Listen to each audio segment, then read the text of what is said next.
আসসালামু আলাইকুম। তানজির রহমান ভাইটি আমাকে প্রশ্ন করেছেন, ভাই আমি নিজে ভিডিও আপলোড করি তারপরেও রিউজ কন্টেন্ট কেন আসলো। দেখুন, আমি সেই ভাইটার চ্যানেলটা ওপেন করতেছি, জাস্ট আমি ইউটিউবটা ওপেন করে নিচ্ছি।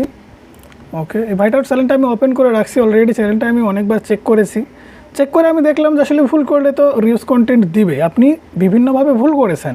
আপনার চ্যানেলে 33,000 প্লাস সাবস্ক্রাইব আছে, এখানটা দেখতে পাচ্ছেন। আপনি কিওয়ার্ডসগুলো দিয়েছেন, কিওয়ার্ডসগুলো কিন্তু এই যে মাঝখানে আপনাকে স্পেস দিতে হবে। কিওয়ার্ডে কোনো সমস্যা নাই, সমস্যাটা হচ্ছে আপনার শর্ট ভিডিওতে। দেখুন, আপনার লং ভিডিও আমি দেখেছি, আপনি প্রত্যেকটি ভিডিওতেই নিজে ফেস দেখান, আপনি রিয়াকশান ভিডিও বানান।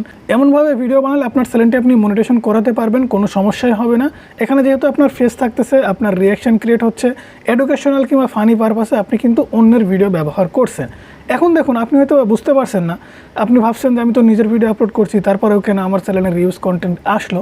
আসলে দেখুন, আপনার চ্যানেলে এই যে শর্ট ভিডিওগুলো, এখানে শর্ট ভিডিওতে একটি ভিডিও কিন্তু আপনার না। আমরা কিন্তু অনেকেই জানিই না যে আসলে আমাদের চ্যানেলে শর্ট ভিডিওতেও রিউজ কন্টেন্ট আসতে পারে।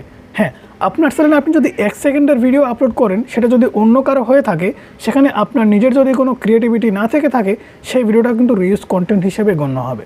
এখানে দেখুন, আপনার পপুলার ভিডিও হচ্ছে পরিমণির একটি ভিডিও, এটা 3 মিলিয়ন ভিউজ কিন্তু হয়েছে। তারপর আরও একটি ভিউজ হয়েছে 2.3 মিলিয়ন, এরপরে 2.1 মিলিয়ন। অর্থাৎ এই সমস্ত ভিডিও থেকে আপনার চ্যানেলটি কিন্তু র্যাঙ্ক করেছে। এই সমস্ত ভিডিও কিন্তু আপনার চ্যানেলের না, অথবা আপনার কিন্তু না, এগুলা কিন্তু আপনি নিজেও বানাননি। হতে পারে আপনি নিজে বানিয়েছেন, কিন্তু এখানে কিন্তু কোনো প্রকার আপনার ক্রিয়েটিভিটি নাই, আপনার কিন্তু কোনো রিয়াকশান এখানে নাই। সেক্ষেত্রে এই সমস্ত ভিডিও থাকা অবস্থায় আপনার চ্যানেলটি যতবার আপনি রিঅ্যাপ্লাই করবেন, আপনার চ্যানেলটি কিন্তু রিউজ কন্টেন্টের কারণে মনিটাইজেশন রিজেক্ট হবে। তাই এই সমস্ত শর্টস ভিডিও, অর্থাৎ যে সমস্ত শর্টস ভিডিও আপনার নিজের না, অন্য কারো, এই সমস্ত শর্টস ভিডিও কিন্তু আপনাকে রিমুভ করতে হবে। যদি রিমুভ করে আপনি রিঅ্যাপ্লাই করতে পারেন, আপনার চ্যানেলে যে সমস্ত লং ভিডিও আছে, এই সমস্ত লং ভিডিও থ্রু আপনার চ্যানেলটি কিন্তু আপনি মনিটাইজ করাতে পারবেন। এছাড়া আপনার চ্যানেলে যে সমস্ত শর্ট ভিডিও আছে, এই সমস্ত শর্ট ভিডিও যদি আপনার চ্যানেলে থেকে থাকে, আপনার চ্যানেলটি কখনো কিন্তু মনিটাইজ করাতে পারবেন না। এই ভুলটা কিন্তু আমরা অধিকাংশ ইউটিউবারই করে থাকি। কারণ আমরা যখন ইউটিউবে নতুন নতুন কাজ করি, আমরা এটা বুঝে উঠতে পারি না, আমরা নিজে কন্টেন্ট আপলোড করছি ঠিক আছে, কিন্তু আমাদের চ্যানেলটা একটু গ্রো করানোর জন্য, বুস্ট দেওয়ার জন্য আমরা অন্যের ভাইরাল শর্ট ভিডিওগুলো আপলোড করে দিই। সেক্ষেত্রে আমরা যখন আপলোড করি, আমাদের চ্যানেলেও শর্ট ভিডিও ভাইরাল হয়, আমাদের চ্যানেলে ভালো পরিমাণ সাবস্ক্রাইব, ভালো পরিমাণ ভিউজ আসা শুরু হয়ে যায়। যখনই আমরা মনিটাইজেশনের জন্য অ্যাপ্লাই করি, ওই যে আমরা ভুল করে বসেছি, সেটা আর আমাদের মনে থাকে না, জাস্ট মনিটাইজেশন অ্যাপ্লাই করে দিয়েছি, রিউজ কন্টেন্ট।